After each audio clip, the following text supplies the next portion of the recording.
Hola, Buenas tardes. buenas tardes. Buenas tardes. Hola.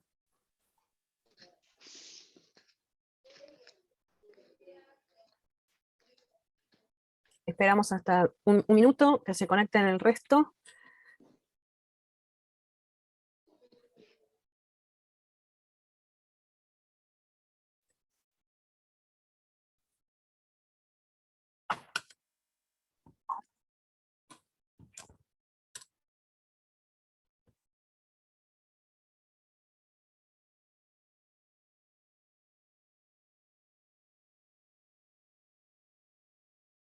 Bueno, ¿cómo andan? Inter- Interpreto que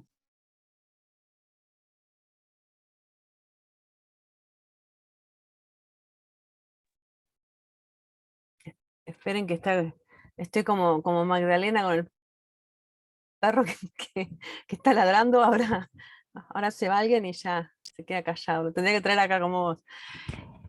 Bueno, interpreto que los que están ahí con el nombre están atrás de las cámaras, pero, pero bueno, traten de tener un poco, de ponerse la pantalla, de estar un poco visibles. Me dijeron que están bastante reacios a ese tema. Así que, bueno, hoy va a ser una clase bastante peculiar porque la idea es tratar de estudiar junto con ustedes la ley 23.737, ¿no? Que entre ustedes y yo vayamos leyendo la ley en los aspectos que nos interesan para la parte especial de derecho penal, ¿sí? Así que si quieren abrir el Código Penal, fíjense que al final está la ley 23.737. Es la bolilla de delitos. No voy a leer, no, cuando me cuesta leer el chat cuando estoy hablando. Así que si quieren, prefiero que me interrumpan a que me escriban acá de costado. Es la bolilla, es delitos contra la salud pública. Completa uno de los puntos que ya dio el doctor Taza. Ustedes vieron los delitos contra la seguridad común, luego empezaron a ver los delitos contra la seguridad pública y todos los bienes jurídicos colectivos, que son los que forman parte del Código Penal de esta segunda etapa de la cursada, y entre estos está la salud pública. Bueno, como les decía, la salud pública, como bien jurídico protegido, que ahora lo vamos a analizar, es un bien jurídico que agrupa diferentes tipos penales que están previstos en el cuerpo normativo del Código Penal. Del artículo 200 al 208 del Código Penal, ustedes van a tener una serie de conductas delictivas donde lo que se tutela o lo que se protege es la salud pública. Este concepto de salud pública es el que también engloba a muchas de las figuras que están contempladas en la ley de drogas, en la ley 23.737. Es una ley que es complementaria al Código Penal. Entonces, el bien jurídico protegido que agrupa o que protege las diferentes sanciones de las conductas previstas en la ley 23.737 es la salud pública. Es una ley que se publicó en el Boletín Oficial el 11 de octubre del 1989, que si bien tuvo algunas modificaciones, algunos parches parciales, en realidad lo que modificaron la ley fueron los distintos criterios jurisprudenciales. Por ejemplo, aquellos criterios jurisprudenciales que tienen en consideración la tipicidad o inconstitucionalidad de la tenencia de estupefacientes para consumo personal, que ahora lo vamos a ver. Pero El lo cierto es que es fallo una ley que es Arriola, ¿no? complementaria. Exacto, el fallo Arriola. Es una ley que es complementaria del Código Penal, que está vigente desde el año 1989 y se aplica en la actualidad. Como les decía, a partir de una política prohibicionista norteamericana, de esa guerra contra las drogas, que es un tema que desde la política criminal y la criminología es una temática muy interesante para estudiar, y a mí siempre me gusta hacerles toda una introducción respecto de por qué se llegan a sancionar determinadas conductas vinculadas a la tenencia de estupefacientes, aún para consumo personal, y es porque existe un motivo de un impulso de esa guerra contra las drogas a nivel norteamericano, ¿no? De un convenio que se llama el Convenio Único de Estupefacientes, del año 61, que es el que sienta las bases para esta política represiva en diferentes países, principalmente latinoamericanos, en función de una política bajada directamente de Norteamérica. De Norteamérica me refiero a Estados Unidos, ¿no? Mal dicho generalmente Norteamérica.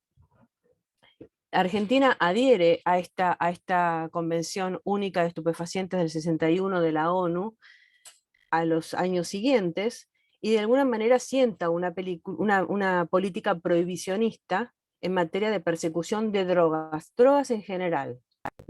Tráfico de drogas, consumo de estupefacientes, lo que sea. Es una política de lucha contra las drogas donde prima un sistema de tipo prohibicionista y donde principalmente lo hace en función de tutelar la salud pública.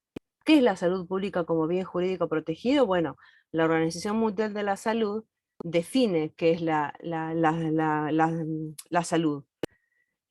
Lo hace ya desde el año 1946, y en realidad el concepto que da la Organización Mundial de la Salud respecto de la salud es que ese estado de bienestar físico, mental y social, conceptuándose como pública, se afecta a un número indeterminado de personas. Este concepto de la OMS, este concepto de la Organización Mundial de la Salud, es el concepto que bien les sirve para que ustedes puedan estudiar los artículos 200 a 208 de la parte del Código Penal, ¿no?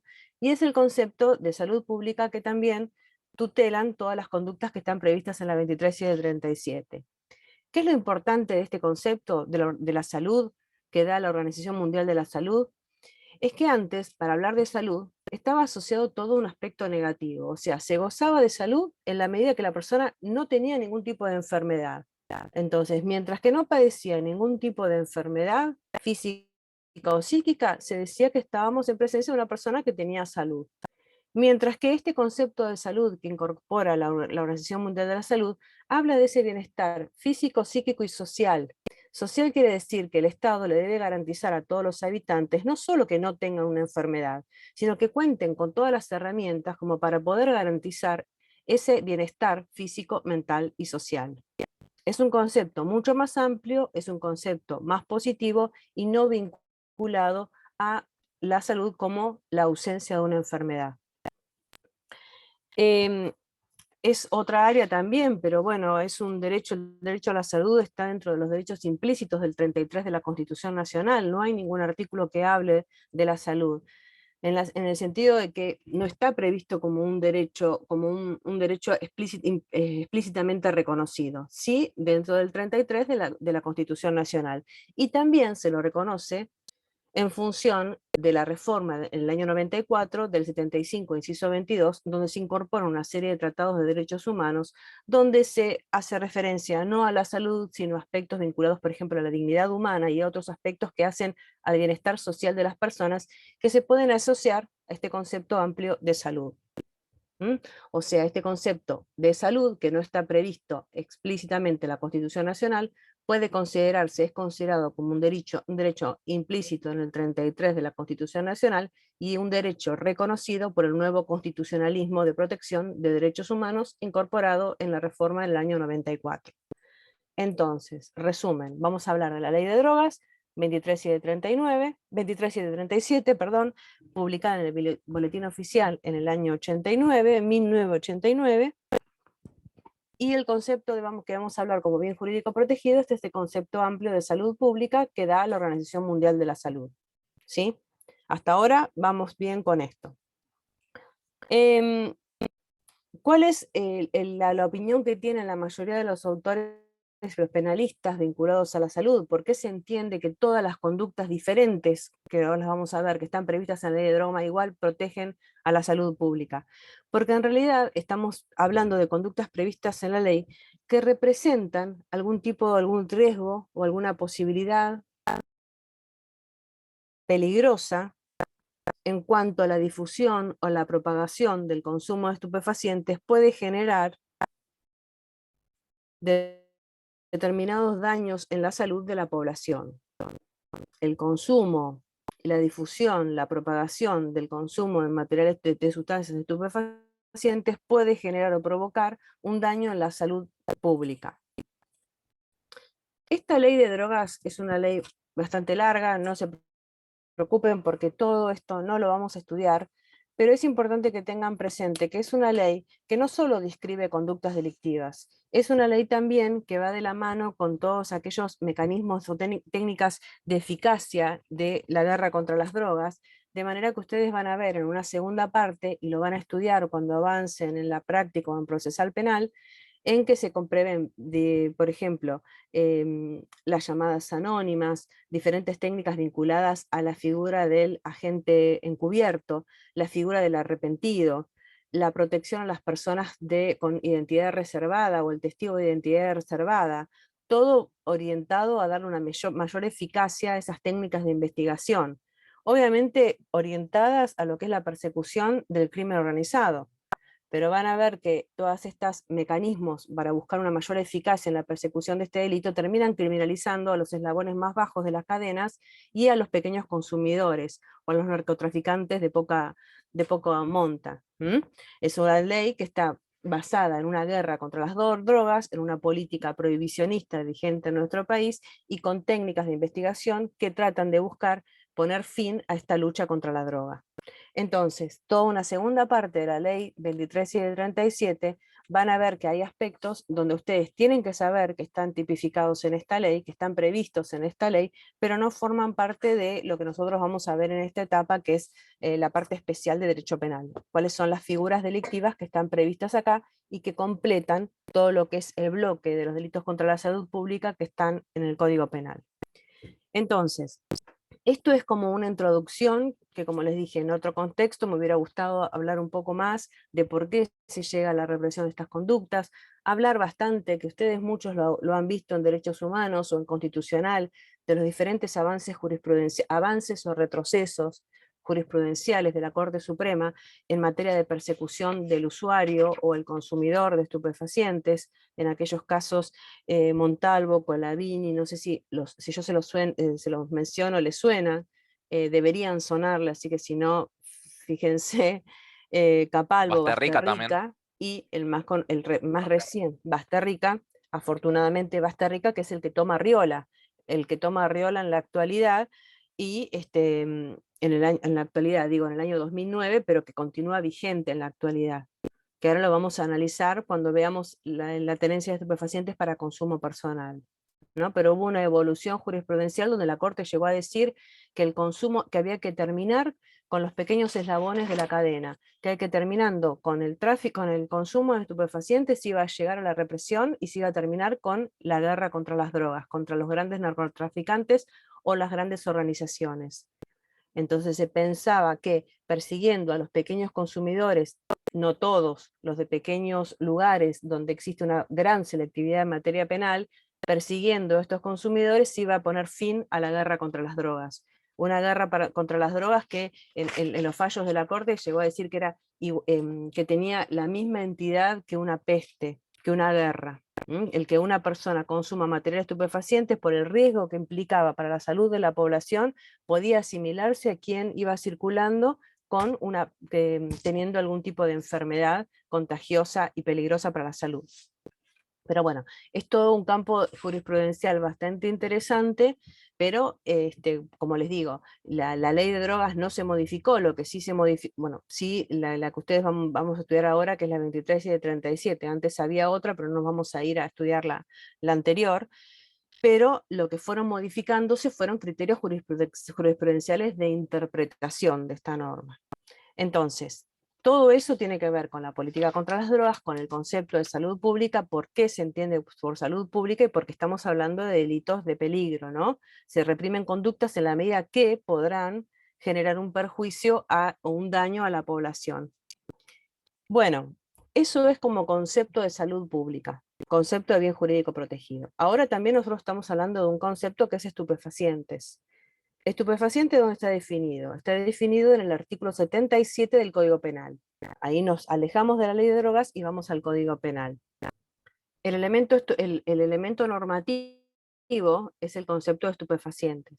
Fíjense que en ese artículo 77 ustedes tienen una serie de definiciones que les sirven como elementos normativos o descriptivos para completar el análisis de los diferentes tipos penales de los que sea, ¿no? Entonces ustedes ahí, en el artículo 77, tienen el concepto, la definición del elemento normativo que nos sirve a nosotros para comprender qué es lo que se está reprimiendo en la ley 23.737. Entonces, ahí les dice, es que es toda sustancia, vamos a leerlo,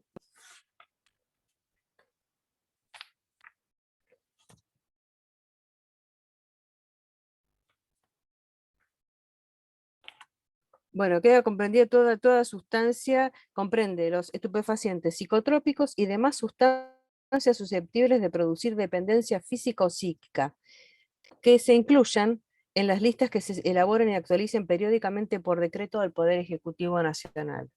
Hasta acá tenemos un concepto de elemento normativo que lo tenemos que dividir en dos partes. Para hablar de estupefacientes yo necesito hablar de una sustancia que genere una dependencia física y psíquica.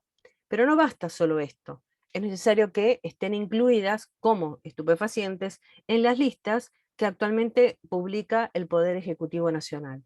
Son unas listas que se hacen en función de diferentes parámetros relacionados también a esa clasificación que hace la Convención de Estupefacientes del 61, donde clasifica todas las sustancias, las sustancias estupefacientes en mayor daño para la salud o menor daño para la salud. Establecen una serie de listas y algunas son consideradas estupefacientes, según criterios de política criminal totalmente diferentes a criterios médicos. ¿Y esto por qué lo digo? Porque ustedes ya saben que hay muchísimas sustancias que provocan esa dependencia física y psíquica que no son consideradas o no están incluidas en las listas que actualiza el Poder Ejecutivo Nacional. Como por ejemplo, podemos hablar de una dependencia que puede generar el consumo de abusivo del tabaco o el alcohol, o de otras sustancias permitidas, pero no están incluidas como estupefacientes o como material prohibido en el Poder Ejecutivo Nacional.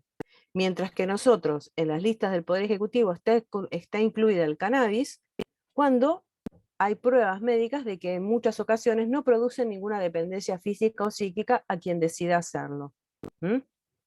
Después vamos a hablar de lo que es el cannabis medicinal y las reformas del cannabis medicinal, ¿no? Estoy hablando de lo que es el elemento normativo del concepto de estupefacientes y estas dos características que se necesita. Por un lado, la dependencia, esa dependencia que para la Organización Mundial de la Salud implica esa sujeción, esa necesidad de un individuo de no poder apartarse del consumo de esa sustancia, de ingerir esa sustancia. Estamos hablando de ingerir una sustancia. Este mismo concepto lo puedo trasladar a aquella persona que no puede dejar de consumir alcohol o no puede dejar de consumir tabaco. ¿Mm? Eso es en cuanto a la dependencia.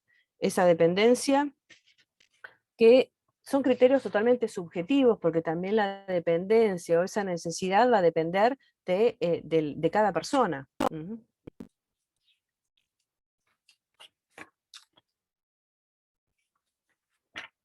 Esa dependencia también depende del tipo de material que la persona consuma. Ese material o esa dependencia se genera en función de las dosis umbrales, por ejemplo, que tiene determinada sustancia. Por ejemplo, si estamos hablando de cocaína o marihuana, la marihuana tiene el THC, que es la cantidad de tetrahidrocannabinoles, que es la cantidad de efecto nocivo que se le puede hacer, que tiene ya el cannabis, que puede provocar un daño en la salud de las personas. Mientras que, por ejemplo, si se habla de cocaína, la mayor cantidad de dependencia que puede generar una persona va a depender también del grado de pureza que puede tener la cocaína que consume. Es decir, la medición de las dosis umbrales, es decir, el efecto psicotrópico que tiene la sustancia, es lo que va a generar en cada persona que pueda tener un grado de dependencia o no a estupefacientes. ¿Sí? Lo mismo pasa con aquellas drogas permitidas o drogas lícitas, ¿no? Para saber si estamos en presencia de un estupefaciente, inicialmente ante una investigación se hace lo primero que es un test de campo. Un test de campo donde se secuestra la sustancia estupefaciente, van los oficiales que intervienen y analizan como primera medida si efectivamente es cocaína o es marihuana, o es LSD o es la sustancia que sea, ¿no? De las prohibidas.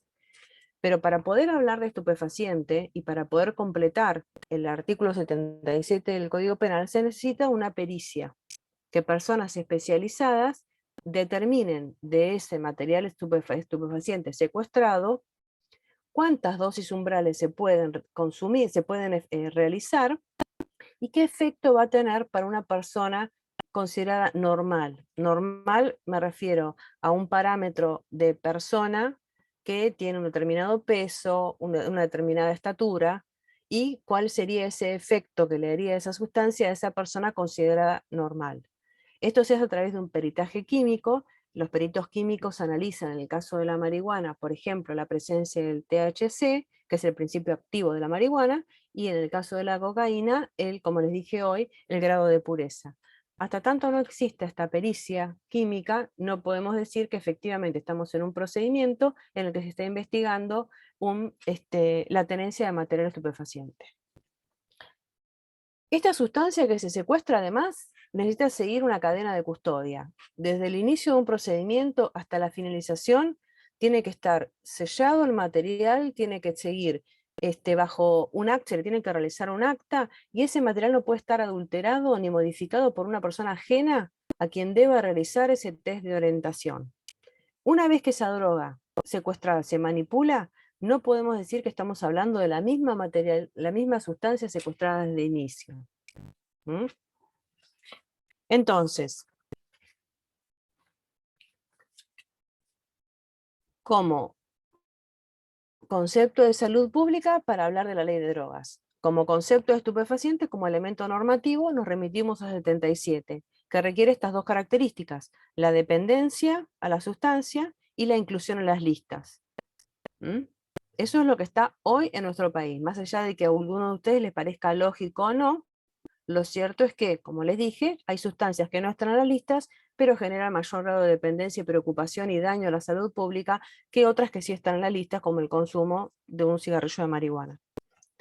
Bueno, ahora vamos a analizar cuáles son los tipos penales.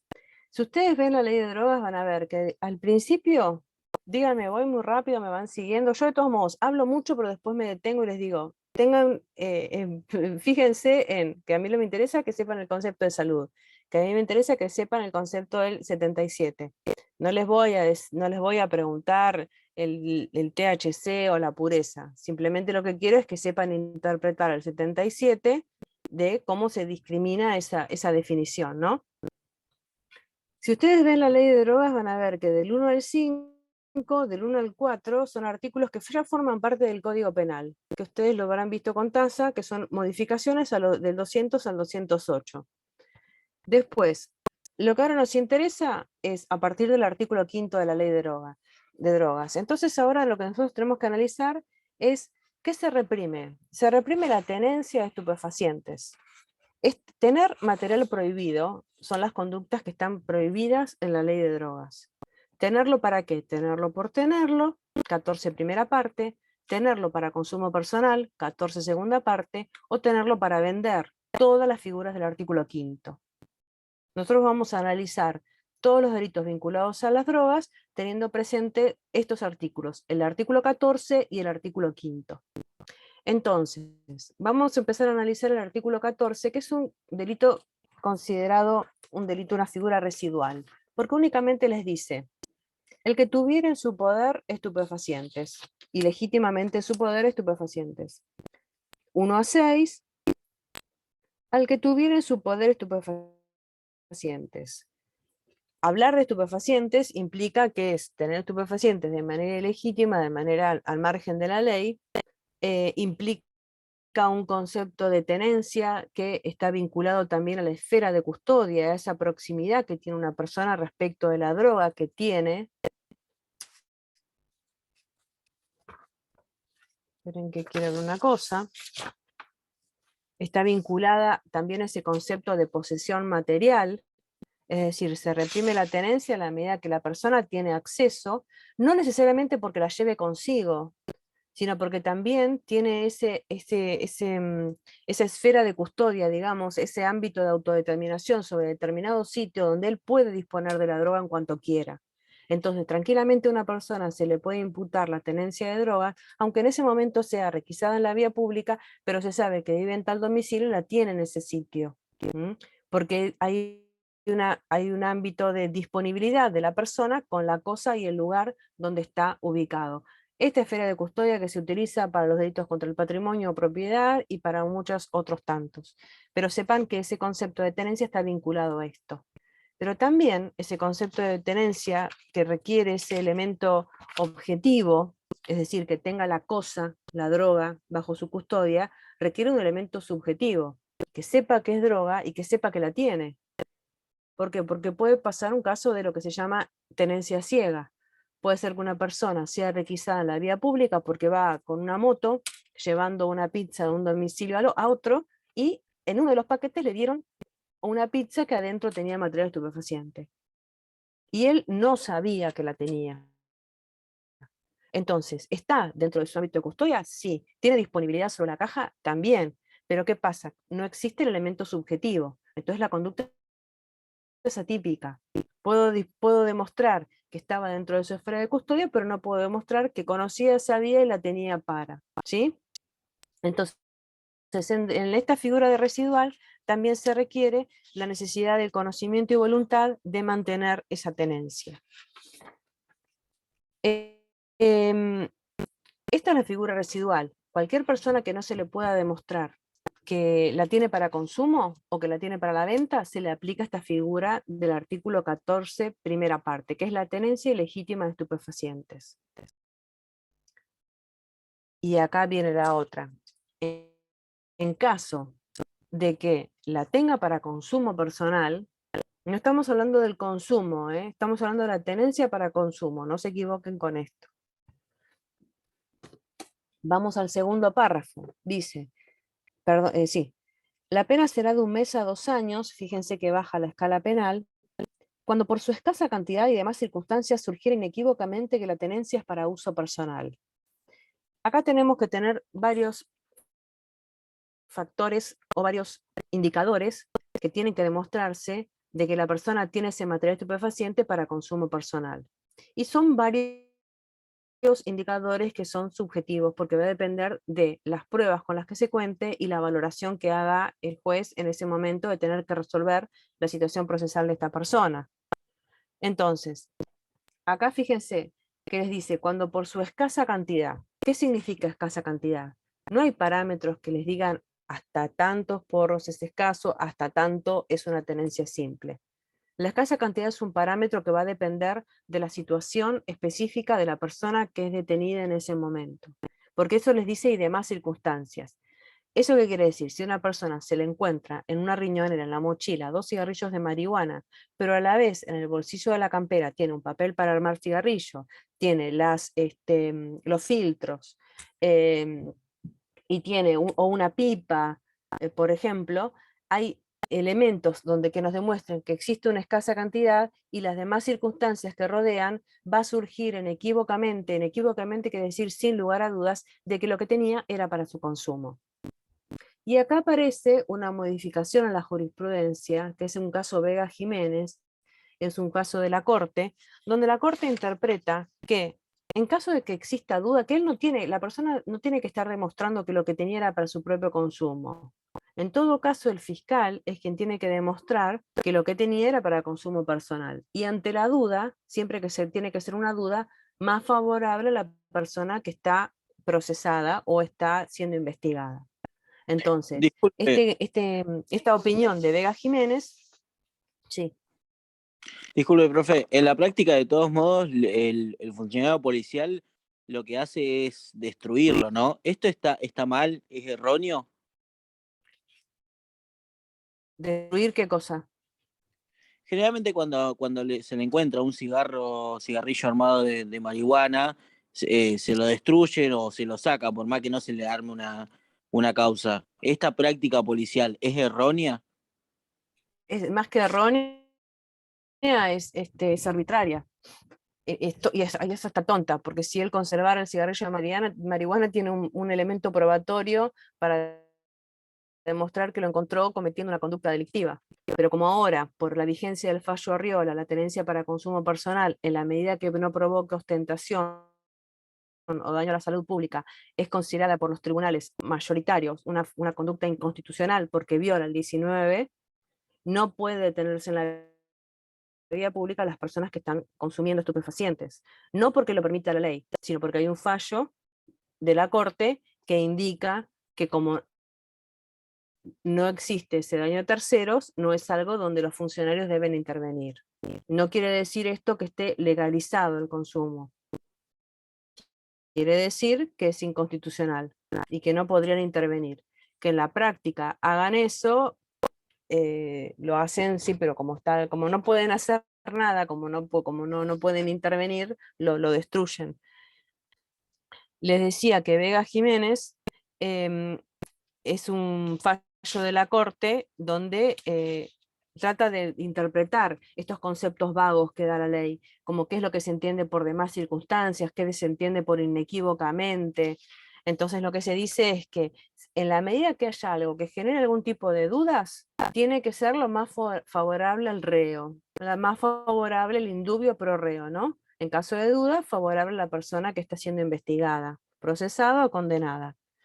Y ese criterio que se utiliza en el caso Vega Jiménez de la Corte es el que nos permite entender todas aquellas situaciones en las que ante la duda, pues estamos hablando de unas escalas penales bastante distintas. Estamos hablando de que no es lo mismo el 14 primera que el 14 segunda, porque 14 primera parte tenés de 1 a 6 años de prisión, mientras que el 14 segunda parte de 1 mes a 2 años, con la posibilidad de que si se demuestra que es una tenencia para consumo personal, como la ley de drogas, además de tener un criterio prohibicionista, tiene un criterio médico, se le pueden aplicar determinadas medidas curativas o educativas que están previstas a partir del artículo 16.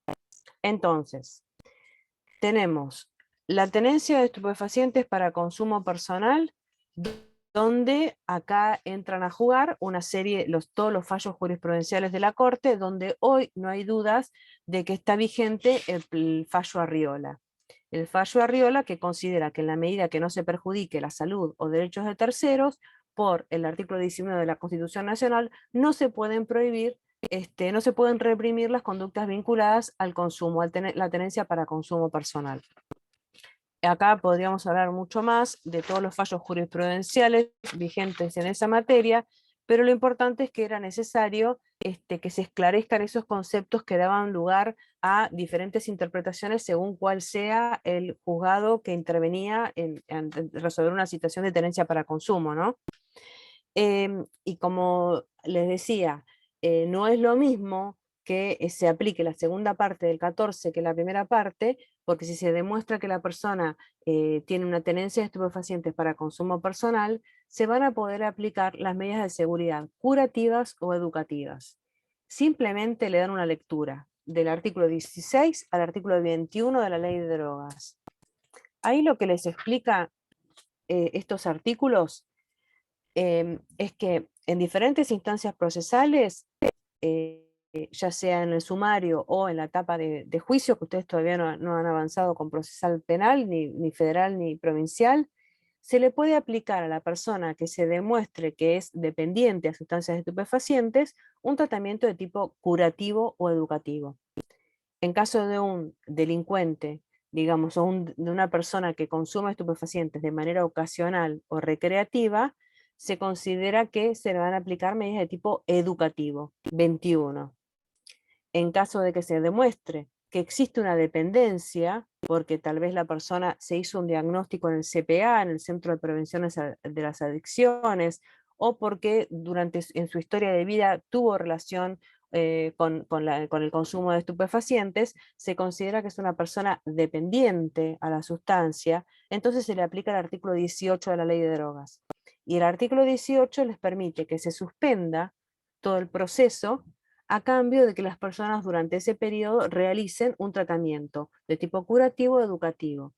De realizarlo con un resultado favorable, con un dictamen de los médicos que llevaron adelante todo ese tratamiento, la causa se la termina, se le sobresee en la causa.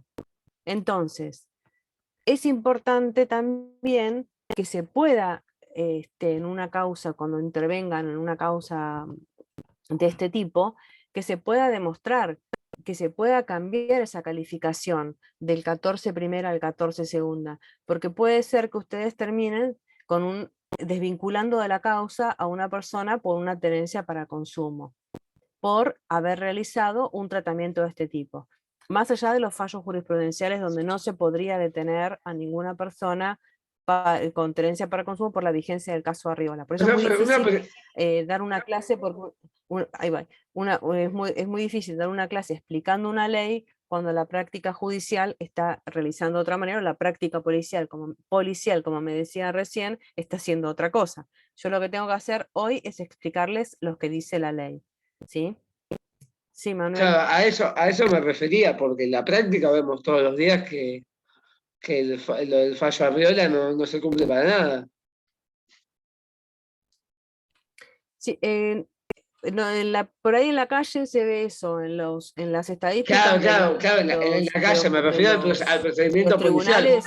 Obviamente después Claro. sí, en el tribunal sí, pero en la calle es como que, no sé, es como que en vez de buscar chorro, buscan al En la que se calle está fumando un cigarrillo de marihuana, digamos. Sí. Pero bueno, no debería ser así, no porque está legalizada, porque mucha gente que consume marihuana se cree que está legalizada, y no es así, es porque está vigente un fallo es por un de fallo, la nada Corte más. que indica determinada cosa, como por ejemplo el consumo del cannabis medicinal. No está legalizado el cannabis medicinal, está reglamentado. ¿Qué quiere decir con esto? Que quien tenga que consumir o quien necesite por diferentes, y tampoco está el cannabis recreativo, está reglamentado el cannabis medicinal bajo. ¿Qué quiere decir la diferencia entre legalizar y reglamentar? Es que legalizar está permitido. En cambio, reglamentar es que si vos cumplís determinados requisitos, como por ejemplo, incluirte en las listas de PROCAN con determinados certificados que justifican que vos necesitas que se te entregue esa medicación canábica, o en como sea, a nivel de aceite o consumo de lo que sea, cáñamo industrial o como fuera. En ese caso, vos tenés que cumplir con una serie de requisitos y se te autoriza a poder plantar en tu casa hasta determinadas cantidades de plantas, no más, a poder consumir e ir por la vía pública con esa determinada cantidad de pesaje que se te Es permitió, como, a poder salir del país con eso. Es decir, esa es la reglamentación del uso del cannabis terapéutico o medicinal, que no está legalizado, está reglamentado. Por eso es que todos los aceites que se venden en la peatonal o en cualquier lado no cumplen con esos requisitos del ANMAT y con todos los requisitos que se necesitan para poder tener una venta farmacéutica legalizada. Por eso es que está bien el tema que se pueda reglamentar para que la gente que realmente lo necesita no tenga que recurrir a prácticas al margen de la ley para poder tener algo que le va a mejorar su calidad de vida. Tema aparte que está buenísimo que poder hablar del cannabis es medicinal, pero sigamos a lo que dice la ley de drogas. 14 segunda parte, dijimos, surja inequívocamente que la tenencia es para consumo personal por su escasa cantidad y demás circunstancias. La vigencia del plenario Arriola y esa dependencia o esa escasa cantidad, como les dije, son conceptos que dependen de la valoración de cualquier funcionario que intervenga al resolver la situación procesal. Porque, por ejemplo, ¿qué puede considerarse escasa cantidad? Uno puede tener una cantidad mayor a la que se considera escasa, pero puede ser un dependiente a la sustancia. ¿Por qué? Porque puede haber comprado, porque estaba barato en ese momento comprar determinada cantidad de cigarrillos de marihuana, o porque tenía previsto un viaje al sur y procuró llevarse eso para su consumo diario, o su consumo ocasional, o su consumo recreativo, o porque era la época de cosecha.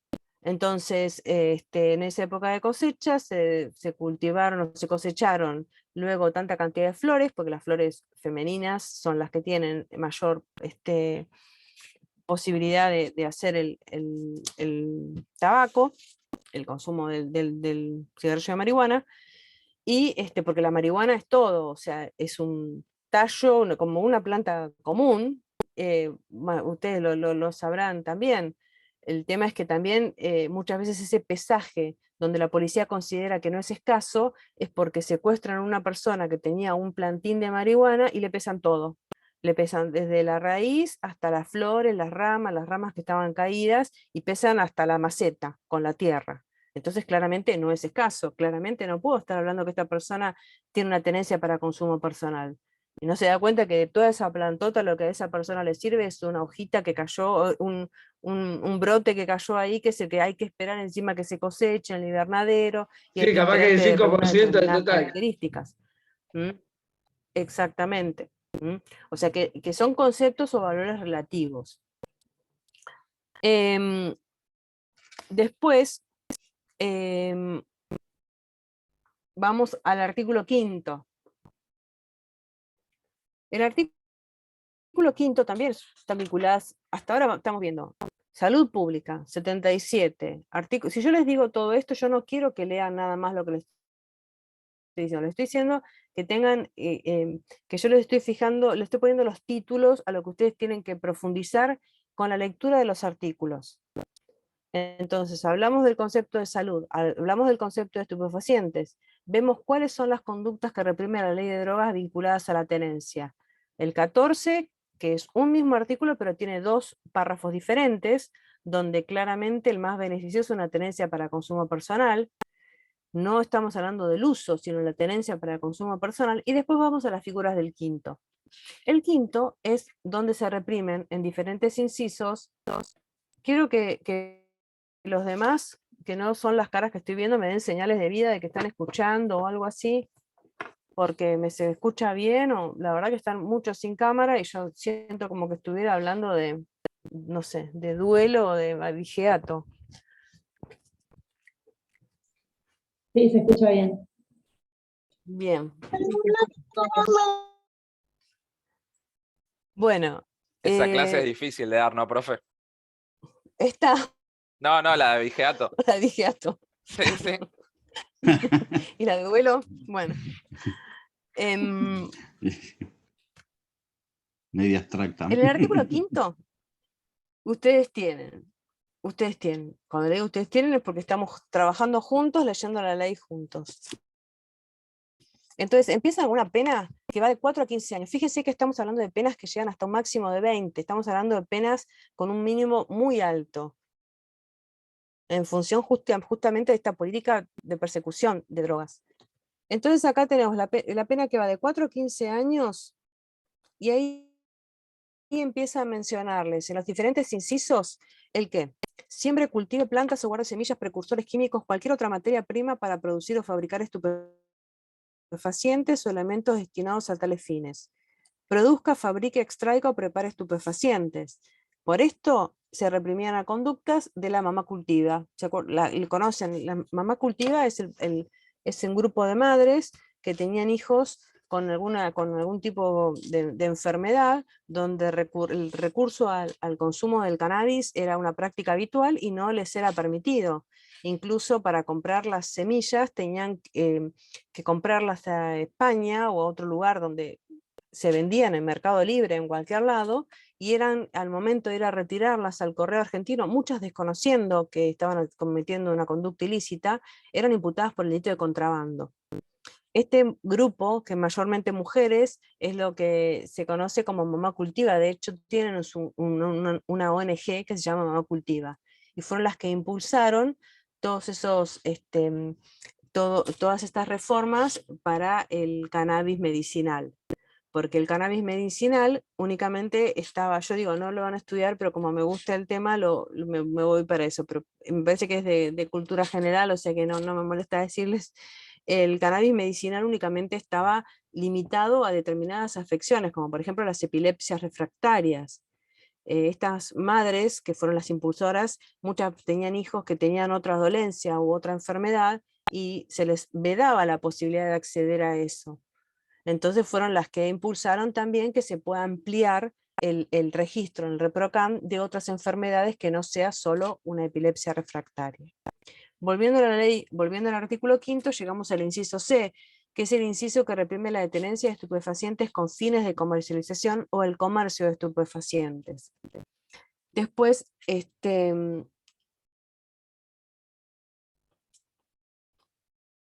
inciso E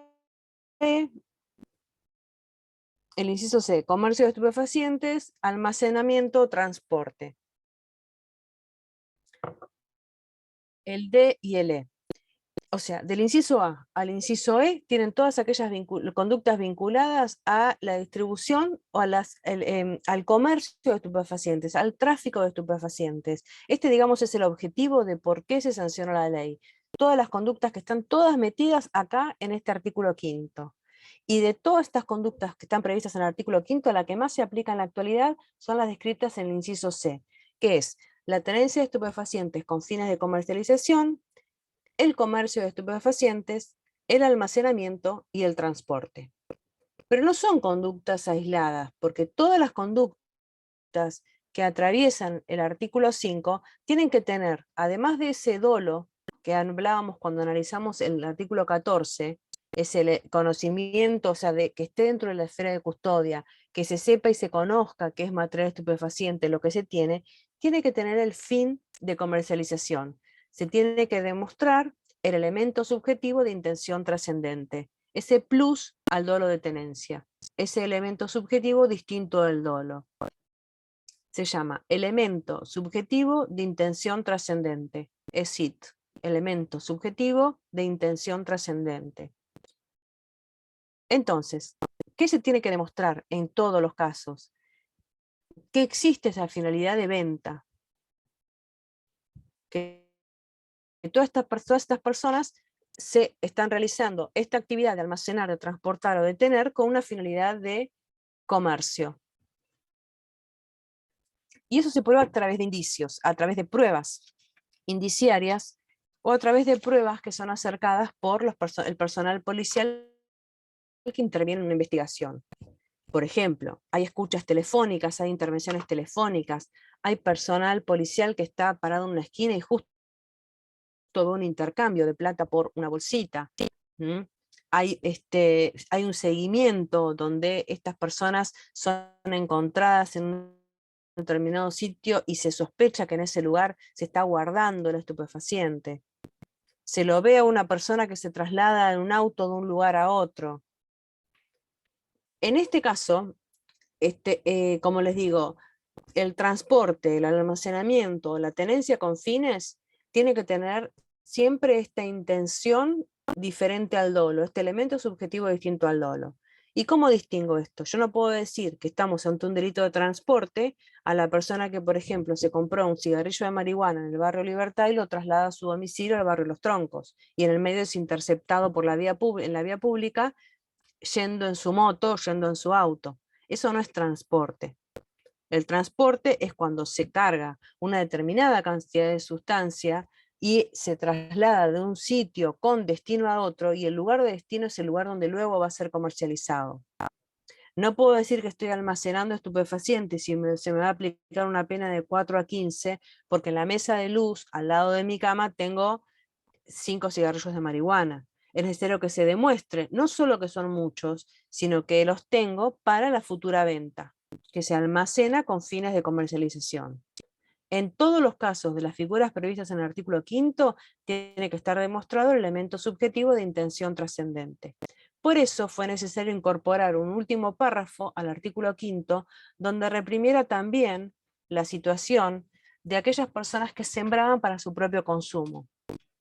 Porque pasaba que al no estar prevista esta modificación a la ley 23 y de 37, cualquier persona que era allanada a su casa y se le encontraba una maceta con una planta de cannabis, como no estaba este último párrafo, se la reprimía con la conducta prevista en el inciso A, con una pena de 4 a 15 años. ¿Se entiende? Entonces, si yo demuestro que esa planta de marihuana era para consumo personal, por más que esté prevista en el artículo 5º, va a tener una solución similar a quien resulta imputado o investigado por la segunda parte del artículo 14. La diferencia es que yo no tengo para consumir, sino que siembro para después consumir. ¿Sí? Entonces, este agregado que se hizo en la última parte del artículo 5 permite a quienes siembren al autocultivo para consumo personal. No estamos hablando de un consumo solidario, estamos hablando que tiene que ser para su propio consumo. No, yo lo estoy acá porque seguramente se lo voy a dar a mi primo que vive en tal lado porque cuando ya salga, no, ahí ya es responsable que puede cuestionarse.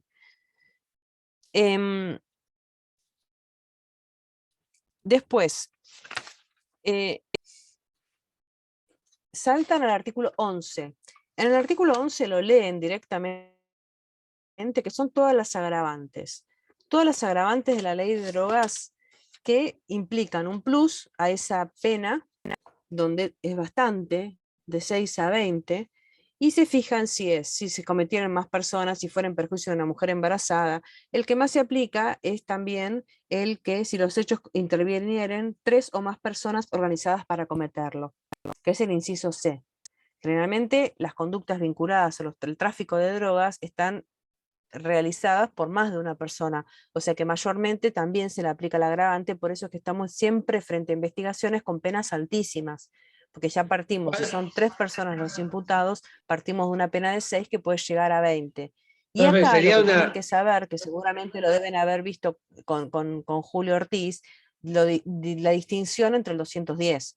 No se confundan este agravante por la intervención de 3 o más personas organizadas por cometerlo con el artículo 210, que es un delito contra el orden público, que es la asociación ilícita. Más allá de que tienen características de permanencia, habitualidad, determinados requisitos o características similares, no puede aplicársele a una persona que son 3 personas investigadas el artículo 5º, inciso C, agravado por el 11, inciso C, en concurso con el 210. No, si se agrava por esto, no se puede agravar o no se puede aplicar la asociación ilícita. profe, Manuel. igual en el campus creo que había un texto que estuve leyendo que hablaba que generalmente se va más que nada por la asociación ilícita porque también se busca el tema del lavado de dinero y un montón de otros delitos cometidos con el fin, digamos, del narcotráfico. ¿No? Generalmente si no se puede, sí, contrabando y todo, pero en realidad en las causas por investigación de drogas generalmente se aplica el 5º y el 11. Lo que está llevando ahora a que muchas de las investigaciones recientes de todo este tipo de causas contra organizaciones con el lavado. A raíz de la reforma del Código Penal del lavado de activos, lo que se hace es que mucha gente lo hace a través de blanquea, digamos, todo lo que ingresa ilícitamente por el comercio de drogas. Entonces lo que se hace es excluir de alguna manera la aplicación de la ley de drogas y se aplica, o sea, en definitiva se termina aplicando la ley de drogas para quien no debería aplicarse, que en los pequeños consumidores, y se aplica las figuras de lavado, contrabando y otras para los que efectivamente, originalmente debieron perseguirse con la ley de drogas. En la práctica, en la práctica no, fíjense que estamos viendo la ley de drogas. Analizamos el 14, analizamos el 5º, saltamos al artículo 11 del agravante y ustedes van a ver otros artículos sueltos, como por ejemplo el artículo 6, que es la introducción al país de precursores químicos. Simplemente sepan que también está prevista una sanción penal para quien introduzca para la futura fabricación. Luego van a tener, por ejemplo, en el artículo 7, quien organice o financie cualquier tipo de las actividades ilícitas. También está prevista la conducta de quien, en el artículo 10, de quien facilita el lugar para tener estupefacientes o para que se usen o consuman estupefacientes. Después el artículo 12, el de preconizar o difundiere o usar estupefacientes con ostentación o trascendencia al público. Hubo un caso muy, muy conocido, el de Calamaro, cuando estaba en un recital y dijo qué buen momento para fumarse un porrito, y se lo imputó por infracción al artículo 12. Fíjense que este artículo 12 de la ley de drogas es trasladable al estudio que ustedes han hecho de la apología del delito o apología del crimen, ¿no? Tiene ciertas similitudes. Lo que es acá es especial porque quien está haciendo es una ostentación al consumo de sustancias estupefacientes y va Aparte la pena más alta. estupefacientes va a ser el artículo. La pena más alta, si no me equivoco. Después, el 13 dice, si facilitar o ejecutar otro delito, en la medida que se usen estupefacientes para poder facilitar otro delito, que muchas veces también lo ven como circunstancias agravantes de figuras que están previstas en el Código Penal. Y el 15 es la tenencia y consumo de hojas de coca en su estado natural, destinado a la práctica del coqueo o la masticación o su empleo como infusión, no será considerada como tenencia o consumo de estupefacientes. Acá, en realidad, también depende de la interpretación jurisprudencial, porque algunos tribunales consideraron que este artículo se aplica en los lugares donde el consumo es una práctica cultural que está permitida. De hecho, hasta cualquiera de ustedes que viaja al norte de nuestro país es ofrecida como algo muy común, pero que se considera que es una práctica, digamos, que este artículo se aplica en los lugares donde su uso es permitido, culturalmente permitido, y no así, por ejemplo, para quien lo hace acá, por ejemplo, en Mar del Plata. O hubo un caso también muy conocido, el famoso té de arseno, el té que era un té de hojas de coca. Ustedes, bueno, son muy jóvenes. Después, a partir del resto de la ley, que es una ley súper interesante, empiezan todo lo que yo les dije que traten de, son medidas más orientadas a una mejor persecución del delito, que ahí es donde está la figura del arrepentido, el encubierto. Hay una figura también de confabulación, que es una figura penal de confabulación, y también se le da la posibilidad a los jueces de actuar en extraña jurisdicción, o sea, se le dan determinadas licencias que frente a otras investigaciones los jueces no podrían hacer. Por una cuestión de jurisdicción y de competencia, se prioriza más la efectividad en perseguir determinados delitos que en otros casos no. Y un tema que tienen que tener presente también es que la provincia de Buenos Aires adoptó una ley, o tiene vigente una ley de desfederalización. ¿Qué quiero decir con esto? La ley de drogas, la 2337, es una ley de competencia federal. Intervienen los juzgados federales, las cámaras federales, los tribunales federales. Pero como Mar del Plata, la provincia de Buenos Aires adhirió a la ley de desfederalización, muchos de los delitos vinculados a drogas, las consideradas ventas al menudeo, por ejemplo, son juzgadas e investigadas por la justicia provincial. Y se considera la justicia federal únicamente para la persecución de los grandes narcotraficantes o de aquellas conductas que vinculan la droga con, por ejemplo, delitos de contrabando de estupefacientes. Yo diría que por una cuestión de tiempo, se les acerca la fecha del examen, les di un panorama bastante claro de qué es lo que está previsto en la ley de drogas, qué es lo que se considera delito, cuáles son las interpretaciones que tienen que hacerse a esto, y si tuviéramos más tiempo analizaríamos también el tema del cannabis medicinal, que no es algo meramente penal, pero sí está generando confusiones las informaciones en los medios de que es legal el consumo de drogas, de que ahora se puede comprar aceite en cualquier sitio, etc. Entonces, me parece importante esto, que está reglamentado por la ley del cannabis, por la ley del cannabis medicinal, digamos, pero no modifica la 23737. Lo que es droga, y lo que está prohibido acá, está prohibido en la ley de drogas.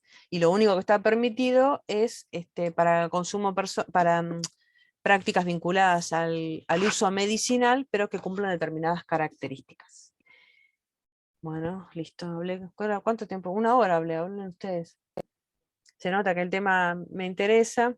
Claramente ustedes, o sea, yo lo veo del lado porque no puedo dejar de lado también mi función. Yo soy defensora federal, o sea, me encargo de defender a los grandes narcotraficantes, cuando en realidad muy pocos son los narcotraficantes, no están con nosotros, tienen abogados de afuera. Generalmente nosotros defendemos a los eslabones más pobres, en función de la selectividad, ¿no? del sistema. También no defendemos al chico que le sacaron el porro acá en Playa Grande, tampoco. Defendemos al chico que le sacaron un porro y se lo guardaron el porro, no se lo tiraron, se lo guardaron como evidencia, porque estaba en el barrio Libertad o en algún otro sitio. pero bueno, así también interviene la justicia.